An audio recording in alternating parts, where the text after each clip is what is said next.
Sesta corsa dal Savio di Cesena, la penultima di questa giornata gentleman. Sono in 9 al via. 1 Bardo di Poggio, 2 Bemonchak SM, 3 Badger Fee, 4 Bruco S, 5 Badoglio Luis, 6 Belvedere Klein, seconda fila 8 Bamako dei Greppi, 9 Beatles Boy Treb, 10 Briscola, Matley. Allenamento completato, autostart che entra in dirittura e cavalli che stanno per essere liberati dall'autostart.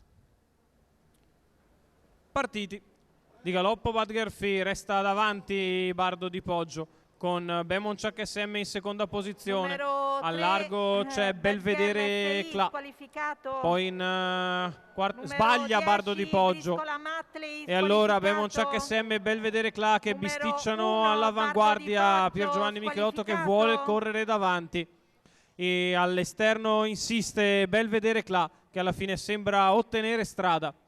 Dopo un po' di lotta e un po' di borbotti, Leonardo Vastano passa a condurre. 28,9 però per i primi 400 metri di corsa. Bemonchak in seconda posizione, in terza c'è Badoglio Luis che tende a muovere subito al largo, a precedere Bamako dei Greppi e quindi ancora alla retroguardia dovrebbe essere Bruco S. Quando al passaggio davanti alle tribune Belvedere Cla continua a guidare ad andatura baldanzosa nei confronti di Bemonchak SM, al largo Badoglio Luis, si trascina Bamako dei Greppi e Brook US. I primi 800 sono passati in 59,9. 31 questi 400 metri di corsa con Belvedere Cla che guida all'avanguardia nei confronti di Bemonchak SM e di Badoglio Luis che si impegna sempre all'esterno. Il chilometro passato in 1,15,3.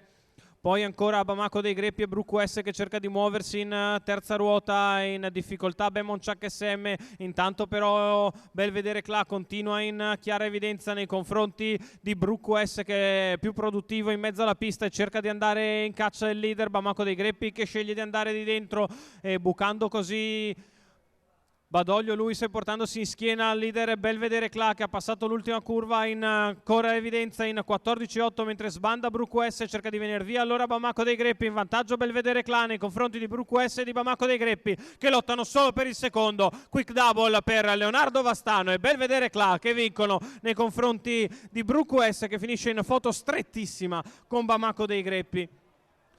1,14,3, 29,2 a chiudere il successo per Belvedere Cla, il doppio a seguire dopo la tris per Leonardo Vastano, il training questa volta di Holger Ellert, i colori sempre di Leonardo Vastano che portano al successo questo figlio di Turbo Sund, mentre per il secondo posto c'è foto micidiale con Bruco S all'esterno di Bamako dei Greppi che potrebbe avere ancora qualcosa avanti all'avversario. Ovviamente si va dal giudice d'arrivo, 6,48 l'ordine d'arrivo probabile della sesta di Cesena, ovviamente con foto per il secondo.